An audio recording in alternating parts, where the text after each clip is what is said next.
was. We have Ron Rychlak, who's been the faculty athletic rep for like forever. He's very old. He's very old. We have Mark Edwards, who's the antitrust expert. We've got David Case, who's also been a faculty athletic for a long time, contracts expert, and I think the aficionado right here for Ole Miss football. So let's give them a round of applause.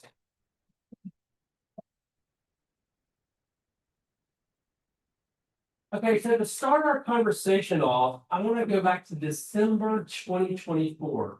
And there's a quarterback named Diego Pavia, and one of my law school classmates and his buddy decided to go to federal court and sue to get him one more year at Vanderbilt, just like they've never reached Alabama until they do it again, right? So they win that lawsuit. He gets an extra year. They don't count his junior college years as part of his eligibility. And that unleashes hundreds of athletes bringing lawsuits. They're bringing antitrust claims, they're bringing contract claims. The ones who've gone to junior college, the NCAA kind of recanted and said, well, you've been to junior college, we won't count that, we'll give you a waiver. There are athletes that who played in the G League in basketball. And the NCAA said, well, you're still within your 5-year window, you can come back. And so it's sparked this furor. And so the NCAA kind of got tired of all of these lawsuits. And so they decided in their infinite wisdom in June of this year to pass a new rule. And so it used to be you would have 4 years of college eligibility that you had to spend within the 5 years from when you graduated high school. And that was their time period. But now they have a rule that they call the age-based eligibility rule, And they give you 5 years, but they give you 5 years to play. And that's a new thing. And so everyone who just graduated at class of 2026 in May, or maybe even in June, is like, wait, what?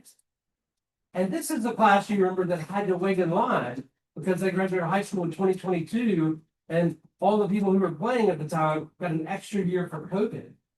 And so they said, logically, this isn't fair. We should get a 5th year just like everybody else. And so we're in a law school. This is America. What do you do when you don't get your way? You file a lawsuit, right? You should have lawsuits springing up the country this fall. Maybe the most famous one was in Colorado, where Judge Wisney granted a nationwide injunction to let everyone who graduated have a 5th year of eligibility. This isn't just football, it does in all sorts of different sports. And the litigation is all over the place. The theory that they're advancing is a contract period. There's a contract between the NCAA and all its member institutions, and athletes are third-party beneficiaries of the contract. And the NCAA is not acting in good faith by saying you were the only people who get 4 years, everybody else gets 5 years. The NCAA says, well, no, you came through, we had a 4-year contract, we're not reaching that. Courts are all over the place. The 10th Circuit on August 21st, that wasn't too long ago, stayed the injunction. But there are a lot of cases going on. The most prominent one in the news is one involving our former head football coach, Mr. Kiffin. And the players that he's trying to recruit to LSU are players who graduated last spring, including one of our tight ends at this university, who are trying out for the NFL, and they're good enough to get a tryout. Most of them haven't been drafted or free agent, but they're not making the team. They're getting cut. And so they want to come back to college. And so in Louisiana, Judge Jordan entered an injunction a couple of weeks ago against the NCAA, allowing these athletes to come back. Well, the Southeastern Conference didn't like this. And the Southeastern Conference last week came up with a number of punitive rules to say, if you have someone who's been in the NFL coming back on a college roster, your head coach gets suspended 6 games, you don't get to vote in any of the conference votes, and your university loses a bunch of money. All the other big conferences followed suit and adopted similar kinds of prohibitions against pro athletes coming back. So you have this story of can the people who are pro come back on the one hand, and then you have athletes saying, wait a second, we want to have a 5th year just like everybody else. So that's the big conflict that's going on.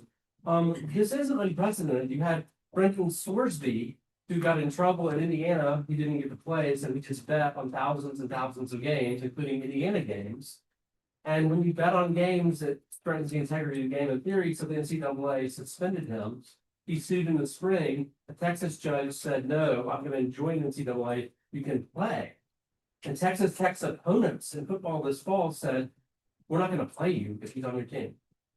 And so there was a bully pulpit move by schools to say, we're not gonna play. And so the court ruling stands, he could play, he has an injunction. He decides not to play, he decides to go to the NFL supplemental draft, which they then subsequently cancel.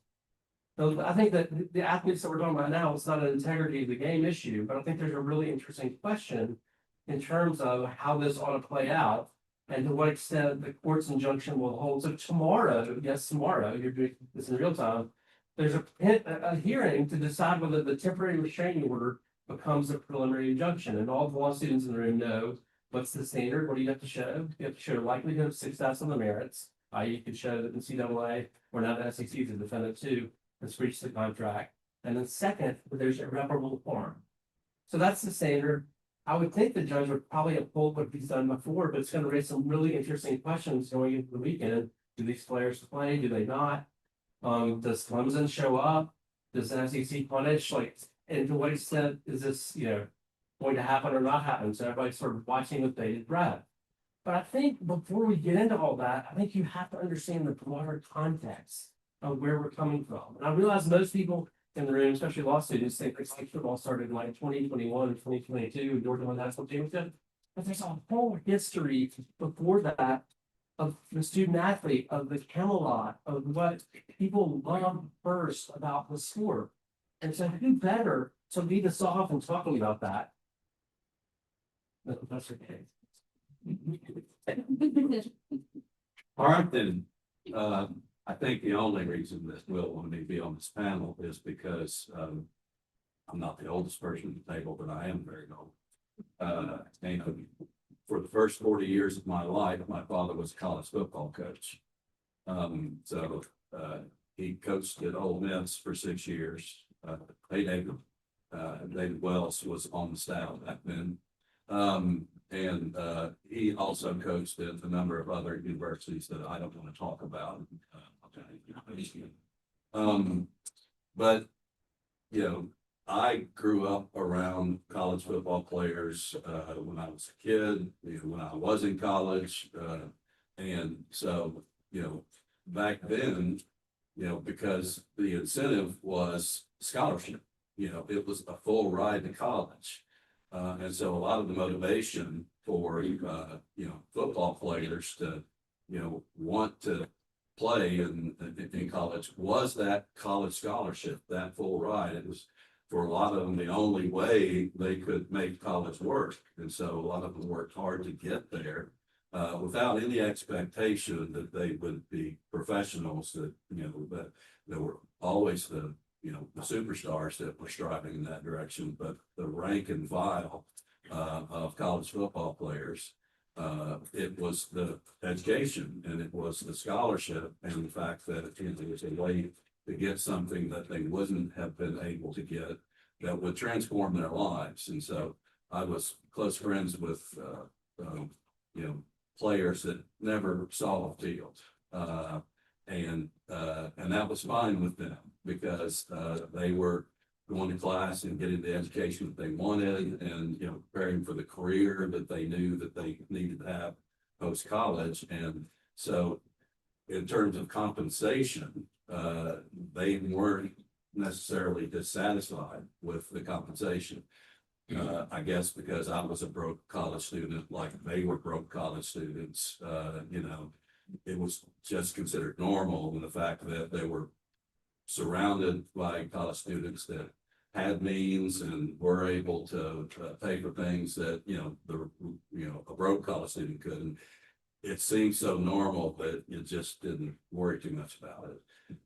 But I laid a lot of the modern issues with college football, and now players get compensated, and that seems to be fair given the massive revenues that are generated now at the feet of Roy Kramer, who was Vanderbilt athletic director and then became the commissioner of the SEC and helped build the big super conferences and help produce the massive television contracts. And that's when the revenue started going through the roof. My father coached football for 40 years. He did not get rich doing so. There were no millionaire football coaches, for most of the sports history. Now coaches are making, I've heard as much as $90 million a year in some places. And coordinators and position coaches are making more than $1 million or approaching that. And so that has what has changed everything. And now that players are entitled to a piece of that revenue, and it's created all of these incentives and all of these legal issues that, back when the big money really wasn't there, didn't exist. Who wants to follow? All right, well, thank you all for being here. I want to pick up on a couple of threads that Professor Days started with, and they're kind of in conflict, kind of in conflict with one another. One is that I think it's hard for even those of us who were, experiencing this to remember how not commercialized college football was even 20 years ago. So I'm going to take you back to 2008. Ole Miss is playing Arkansas. It is the Houston Nut grudge match because Arkansas is unceremoniously fired him. We have picked him up, and he's our coach. That football game is an SEC West rivalry game. That game was on pay-per-view. Okay, like we had to buy that with our remote so that we could watch it, right? But that's unimaginable that an SEC football game, like involving even a single SEC team, much less two, would not be on TV. Okay, so the other thing that happened in 2008, that was when that first big SEC ESPN TV contract worth $2 billion hit. Okay, so that was a real turning point. I like to say, okay, by 2012, you have Johnny Manziel, the Raycom Jefferson Pilot 11 o'clock game has become the SEC network, or the precursor to the SEC network. That was the moment we went from kind of the non-commercial, non-monetized college football to what we see today. But I really think Johnny Manziel's career was the kind of the catalyst for coaches are making a ton of money. The SEC is bringing in $2 billion a year in revenue. Here's a guy who is, has so much star power, and he's not getting to participate in that. Now, the thing in conflict I'm going to tell you, and many of you probably already know this by now, but if you don't, you need to know that college football players have always been paid extra money other than those scholarships. They've been paid under the table, they've been paid in cash, they've been paid in benefits for decades, and I'll tell you how I know. My father-in-law played football at Ole Miss in 1973 and 1974. He reports getting, handshakes and cash. Now, I'm not making fun of him when I say he never got close to the NFL. He started here at Ole Miss. He was roughly my size when he played offensive guard in the SEC, so not a very big guy at all. But he was a team player, a role player type of guy, and he got cash handshakes at people's heads. People put cash in his hand because they knew he was a football player. When one of his relatives died, somebody's airplane picked him up in Oxford and flew him back to the Mississippi Delta to go to that funeral. That would have been unthinkable in the kind of NCAA extra benefits days. So there's always been this sort of tension, and a lot of stuff we're going to talk about, whether it's Protect College Sports or any of that other stuff, is going to deal with that tension between, was a non-commercial thing for a very long time, but those players were always getting some sort of monetary compensation other than the stuff they were kind of supposed to. Linemen, I'm not fumbled, so. There are many moving parts when we try and talk about this. So when I was in college, your big team got on TV once a week. There was a lawsuit that ended that. You couldn't officially pay players, so what could you do? Right, you could slip $100 here and there. But you give them the best facilities and the best coaches. So coaches' salaries went through the roof.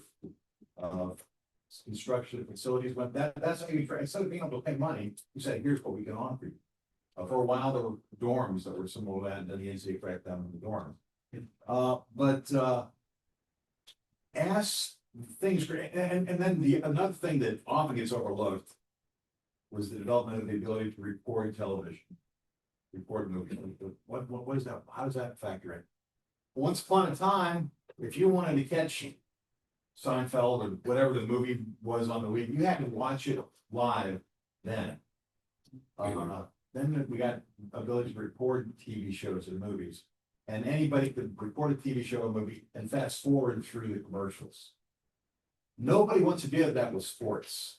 When ESPN opened, the thought of a 24-hour sports network was what are they gonna do? How are they gonna do that? It was, and it almost failed with the podcast and just listen to it, just about went under at first.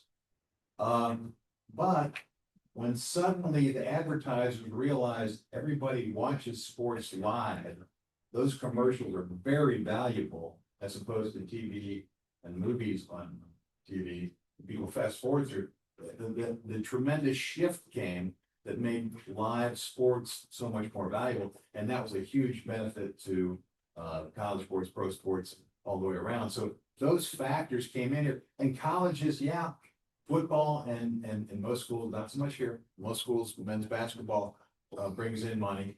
But the truth is, from college's athletic fund, the truth is from college perspective is that that money largely supported every other sport, women's sports, non-revenue sports.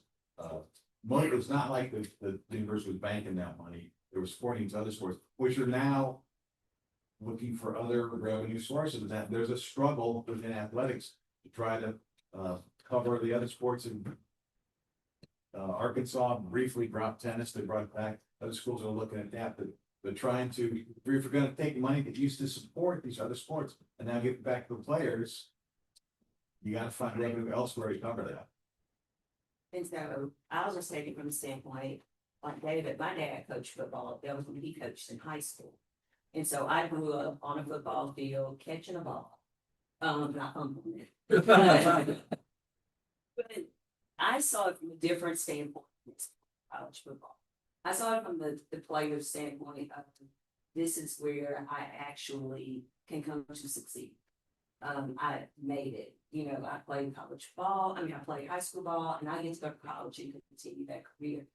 And you would see the disappointment on some of their faces if they didn't make it. But those that did and were able to be successful during their college career, you were just excited because they got a scholarship. They were able to fund their college journey, and some maybe even go to the NFL. With the advent where we are now, you have to think about what is happening to the high school athletes. Since the transfer portal open, most schools now are picking up their football players from the transfer. Where do the high school athletes go? Where do the high school football players? How do they get there? You have a few that are very talented and they do end up on SEC rosters and Division I, Power 14 rosters. But there are a couple that would have made it, as we said, but they can't come now because of because the transport portal was open. So the caveat is we have changed and how we're going to evolve and keep up. Right, and so I want to pick up just from what you were talking about. I'm just framing for everybody, how did we get here? And I think there are three different paths. One is antitrust law. And so antitrust law is what got you revenue sharing. So there's a case called O'Bannon. They get students their cost of attendance in addition to the traditional tuition review board and books. There's a case called Lawson. The Supreme Court decides that gets you computers and summer abroad programs. And then the House case ended up being one where the NCAA decides to settle as opposed to risk treble damages. And so that settlement happens in the spring of 2026, and athletes get 22% of the average of the Power Conference revenues is the maximum that you can pay them. And so that's one piece of money. We've gone from this student athlete, you can't go give a cup of coffee to the quarterback or your Valley NCAA rules, to here's your hundreds of thousands or even millions of dollars of revenue share. So where does the money come from? It starts at the Home Depot or Buick or whoever else wants to be on TV, and they pay it to the television networks, the ESPN.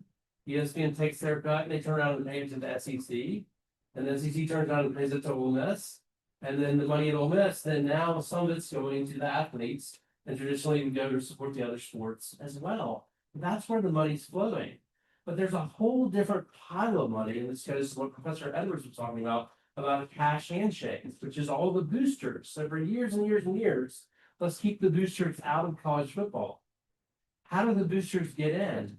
Well, thank your state legislator, right? It starts out in California and Florida, and all these states pass NIL laws that allow people to get paid NIL money.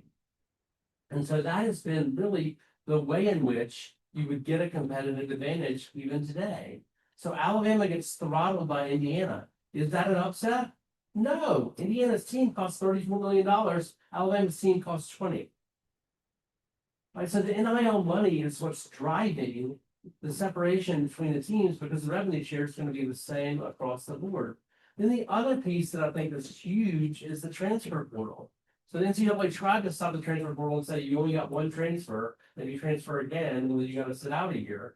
But there's a case called Ohio versus NCAA. The Ohio Attorney General and a bunch of states sued, and that rule violated antitrust law. And so you have this world of free agency where the question of the recruit is always how much? And you go to one place and the next place and the next place, and like who's even on your team because you have so many transfers. And this idea that this is all about education, it's harder. I mean, I don't know how many of you all have thought about transferring to 3 different law schools in 3 years, probably 0, right? And so it's very disruptive. And so you have these people moving, and when you turn on the TV and people describe college sports and college football, they say, oh, this is the Wild West. Who's heard that? Anybody? This is the Wild West. But I think my question for the panel is, in this world that we're currently in, I mean, looking at it through the Dickens lens, is this the best of times? Is this the worst of times? I mean, think about our brand at this university. Whoever didn't know about Ole Miss knows about Ole Miss. If you go to Times Square, you go to Las Vegas, it's like really big. Right? And so the university is benefiting a ton by the front porch. We're getting people from all over the country wanting to come here. We even got a hottie toddy this summer in Croatia, right? The brand is international, right? And so the question is this the best of times or the worst of times? Is this just old-fashioned American capitalism? The best players get paid the most money, and the people who don't have as much money, well, they lose. Or should we come in and intervene in some way and rein this back or change this? So I'll pass this to the panel who wants to start. And David, what do you think? Well, I think college football is not going to get destroyed. I think it's going to, end up being fine. It's just we need to have some time for things to evolve. The spending statute, I've been through it a couple of times and, doesn't look as bad as I thought it might, so if we're running professional sports franchises now, which is what colleges are doing, and I personally don't think colleges should be in the business of running professional sports franchises. But the idea that you're going to put the genie back in the bottle and colleges are going to start getting out of that business, that's extraordinarily unlikely because, you can make the very, very strong case that the college sports at the high level actually adds a lot of value to the academic side of universities and the academic commission universities. A lot of financial growth and enrollment growth and revenue growth that is fueling, Ole Miss right now where we're thriving. A lot of it is because of how well we're doing on the athletic side and because we're a member of the Southeastern Conference. And all boats are rising in that conference because of the revenue. And so I am not so naive as to think that you can unstitch those things now and get, the universities out of the professional sports franchise business. But if we're going to run professional sports franchises, we need to be able to have, excuse me, I'm sorry, the kind of rules that the professional sports leagues have. We need salary cap. We can't have unlimited free agency.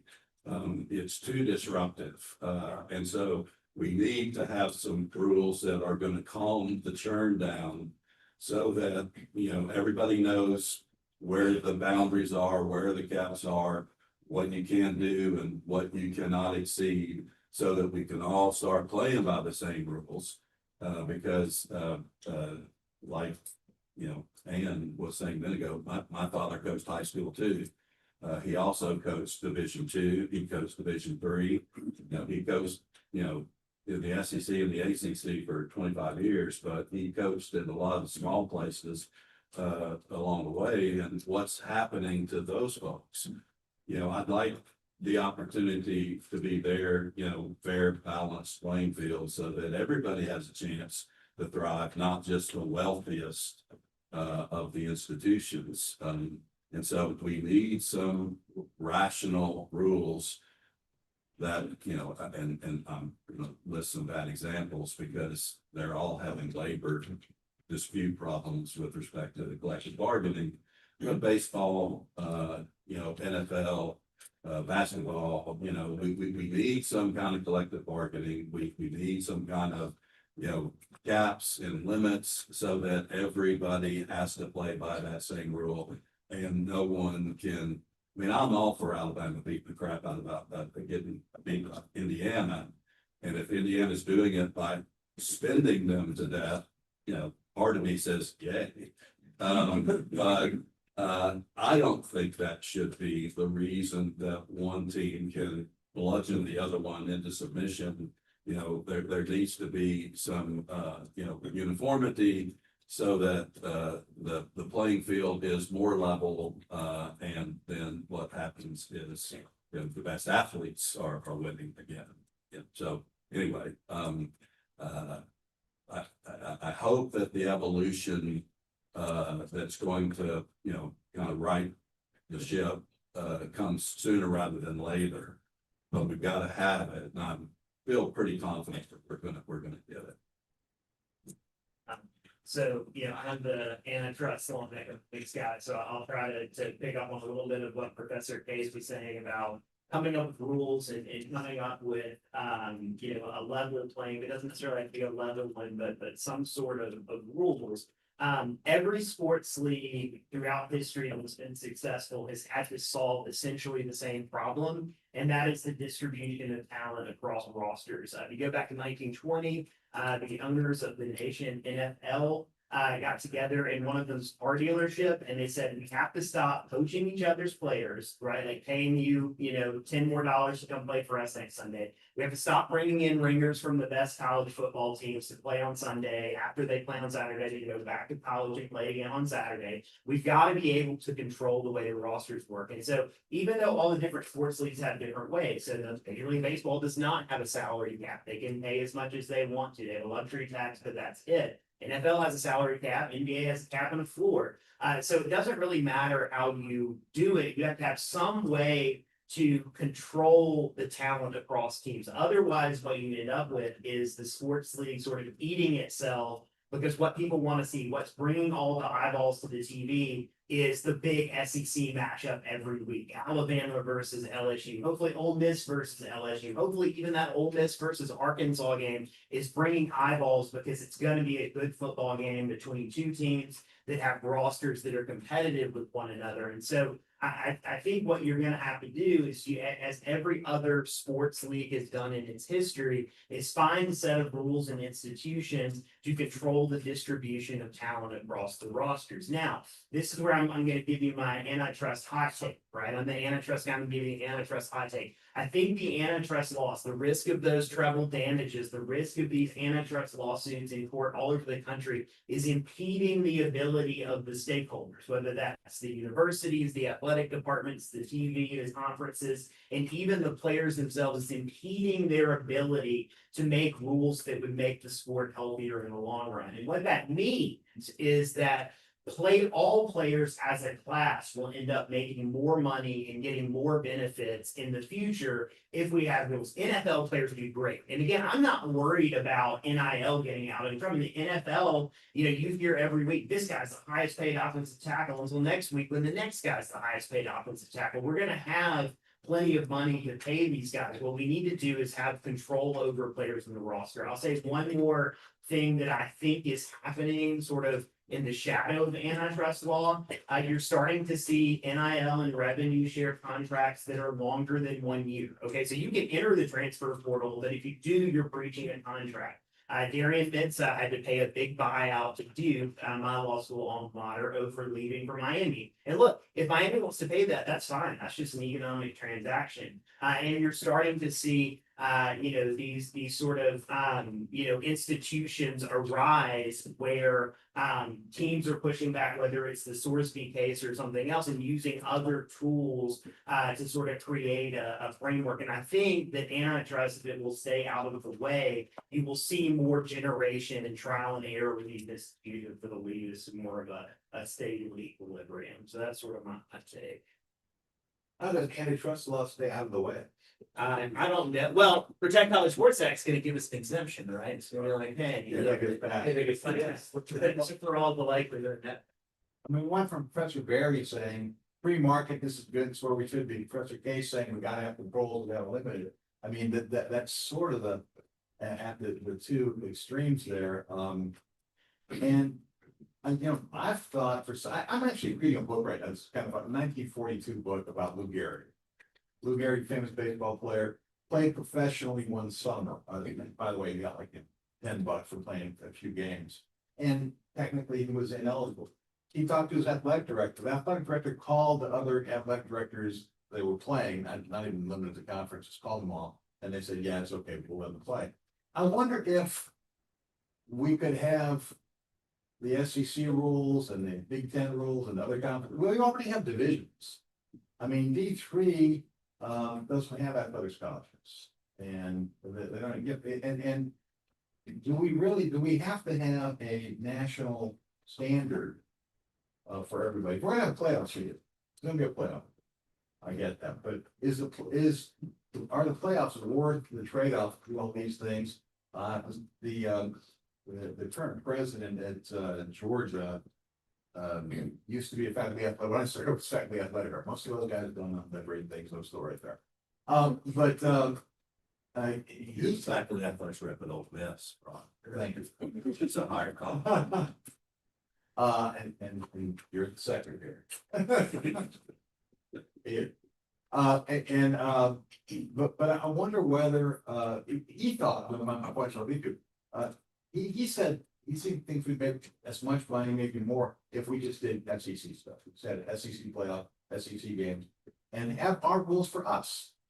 And and Big Ten have its own rules. They might be the same because they're roughly equivalent, but the ACC might be a little bit different, and Mountain West, and have rules just on a conference by conference basis. We did that. I think we might avoid some of the antitrust claims because there would be some that were completely free market, others that were regulated, limited in other ways. You might avoid that, and yeah, you're missing the opportunity for the football playoffs, which really are not even in place yet. I mean, they've been developing for the past few years. I was actually in the meetings at the SEC when it was first discussed bringing it about. Most of the bowls, many of the bowls were not in favor of a playoff. The idea once upon a time was 30 teams go home as champions of something. Today, one team goes home as a champion. And, I remember talking to the Cotton Bowl people. They knew they were not going to be when they first structured the playoffs, they were not going to be in the playoffs. And they were not happy about it. And I wonder, should we just focus more on conference rules and try and the NCAA not done well on a lot of things. Before they start losing court cases, they're not done. Maybe let's look more conference by conference. That's my thought.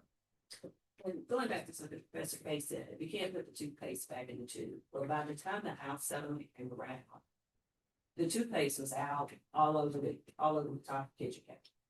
And we really were trying to find a way, I think, as an organization, to how do you manage what has already happened? And so we did travel there and just that was an issue too. But there is a cap. There's a cap based on House settlement. Nobody is within the cap because we either have other outside NIL deals that are available for the student athletes to get. So, are we following the rules? Are we creating new rules? What do we do? I believe yesterday it was released that the new house cap would have 4%, so now it's 21.5 million that schools can pay to their student athletes. Well, you just said Alabama paid 20 million for their football team that year. So where's the rest of them? that's where I think our issues are, where we've got to figure out how we do. And let's look at the toothpaste packet too, but what bowl are you gonna put it in? So that we can make sure that we know where the money's coming from. Right, how can you regulate the booster influence? Exactly. I mean, to me, I think that, and I think you've got without settlement, you've got the College Sports Commission, which is trying to regulate NIL deals and trying to separate deals that are actually for endorsement or for using someone's name, image, and likeness, as opposed to we're just paying me for play. And I think that's a really hard thing to figure out practically. And I think people in the market, I think, are clever in getting around all that. And then also, there's a question as to whether or not even the College Sports Commission is going to survive the antitrust law. You have, of course, a new case in California brought by a Stanford quarterback and UCLA quarterback, challenging all this. So the good news is, if you ever wanted to do sports law, 20 years ago, you needed to know somebody or make a connection. Now you can just find anyone on campus who's an athlete, and they need somebody to help them. They need somebody to help them maximize their NIL. If you want to help them get eligible and sue the NCAA, they're not gonna let you say this, but go for it, right? I mean, you know, it's really fun teaching sports law right now because you go to College Sports Litigation Tracker and every 5 minutes there's a new case, right? I do think there is a way to deal with antitrust law, and I have a little paper about this in the Texas Law Review, which is if you made the athletes the employees of the conference, you could maintain the student athlete relationship they've always had with the university, and the university wouldn't revenue share, but the conference would. And then you could have unions in the conference, and you can collectively bargain your position, and you could narrow the transfer portal. You could make rules that actually make sense, and same with the athletes, you could compensate them in a way that the Professor Edwards' point would raise the bottom, right? Because right now you're having, you know, we've got two guys on Times Square, they're probably making a lot more than most of the players on our team. But you go on the average end up paying college athletes more of the money, but also in a way where you have rules that would make sense. Because you have a non-statutory labor exemption when you have a union, and antitrust law doesn't apply. Outside of that, you only have one remedy, which is that Congress steps in and passes the Protect Sports Act. And what are they trying to do when they're doing the Protect Sports Act? They're literally just trying to they're literally saying antitrust law will not apply to the situation. And they're trying to put a cap on NIL money, they're trying to put a cap on revenue share. And maybe that's the answer, but maybe that's not the answer. And people might disagree about this bill and whether it's a good bill or not, and really whether it's gonna pass. I think, yeah, you all know Congress, with the likelihood of anything passing ever, is pretty low. So we'll see, stay tuned. So we have about 6 or 7 minutes here. I thought I would open it up to the audience. If anybody has any questions, and then we'll kind of, hear what's answered. Here, let's see. So I have a question about, Professor Case and Professor Edwards kind of talk about the collective bargaining agreement. I don't really understand why would that entice players right now to do something like that when they can just go to court and get whatever they want regardless? They've got to be forced into it. I'm not saying they'll want it. If they would see that as preferable to what they But do. in the labor law, don't you have to vote? Isn't it democratic? Well, yeah. So, yeah, I'm not saying that's something that would be, maybe an alternative that they would prefer. But I'm saying we have to have a system where we can create the rules that everybody then has to live by. And I don't see how you can do that without the players being represented by player unions who are advocating and negotiating on behalf of players in a manner that binds them. You know, they've got to be bound because keep talking about this house settlement. That's just settlement of litigation. Nobody who wasn't a party to that is bound by it.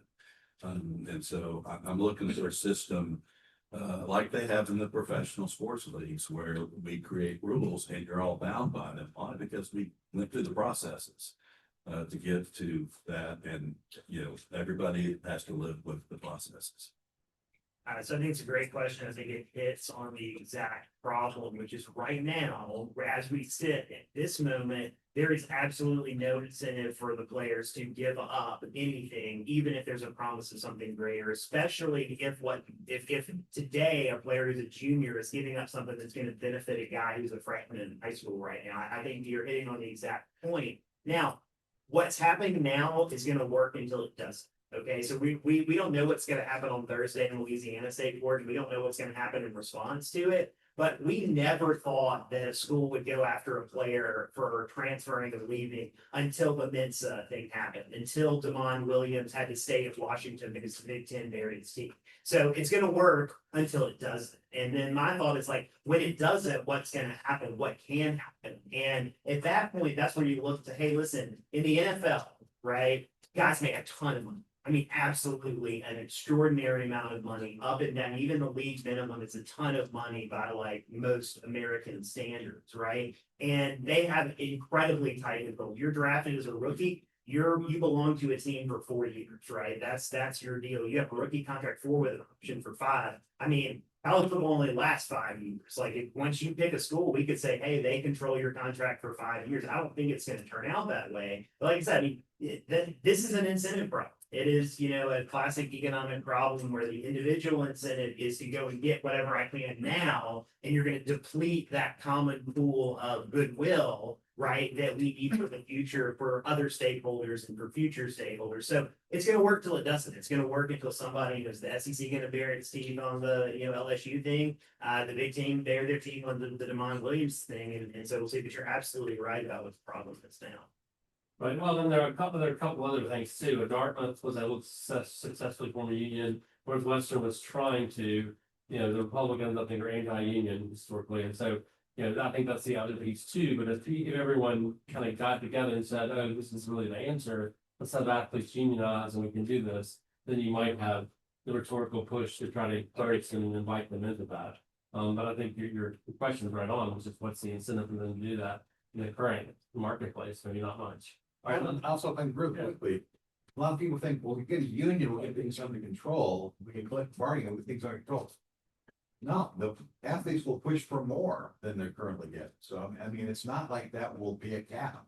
Right? And are we talking about football unionizing, or are you talking about all student? Because everybody makes different interests. Golfer does not have the same interests as football player. And then the salary as a football player is much larger than what, a volleyball player. You're exactly right. So who are you gonna be collective bargaining with? Who's in your Who's in where your- you run? yeah. Your marketing. Yeah. All right, Greg, we have a talent at least for one more. Yes. So you kind of mentioned how the NCAA has become a wild west in terms of college sports, and most people would say that football is the primary culprit. Do you see a world ever that college football is treated more as a professional entity and governed by a different governing body or set of rules than every other college sport, which would fall under the NCAA? I would like to live in that world. So I think it's a fair point because the NCAA from the Board of Regents, Washington, like the board doesn't get any money from football. All their money is from the basketball tournament, the World Conference nonprofit fundraiser. So I think there is a world in which the football separates out, but I think the fundamental problem is what Professor Rychlak was talking about, which is all of these other sports are depending on football to pay the bill. So if you pull football out here and have professional college football, or whatever you want to call it, right? Then who's going to pay for all these other sports? And so I think that's why the system is holding together. So will the conferences separate out from the NCAA? I think that's entirely possible, right? And I think it would be interesting, right? If LSU fights with the SEC and they disagree and they say, oh, we're going to be Notre Dame and we leave, does that start a domino effect where ESPN looks at the landscape and says, well, what are our best 30 brands? Let's cherry pick, right? And so I think all this stuff is, as you guys are saying, stable or working until it doesn't, right? And so, I mean, it's interesting the Wild West characterization, because on one level, this is just a free market and watching a free market evolve. But I think what's so different is no one has thought about college sports. Going back to what Professor Gay started with, no one has thought of this as a market. We've always thought about this as education. These are student athletes. And so the decision to go beyond the bowl for Corey Kramer to start the conference championship games, to the playoffs, to the Big Ten advocating for a 2014 playoff. Right, how far divorced are we from this original vision? And to what extent maybe picking up some pieces of that might be part of that answer moving forward. And it might be best for everybody, I don't know, but all this stuff is highly contested, so stay tuned, thank you guys for coming, give them a round of applause.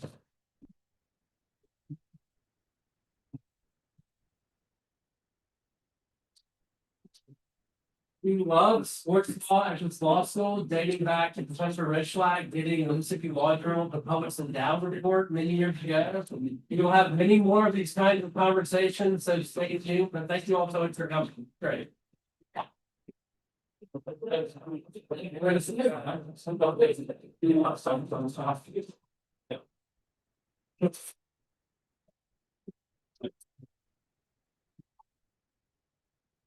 Stop.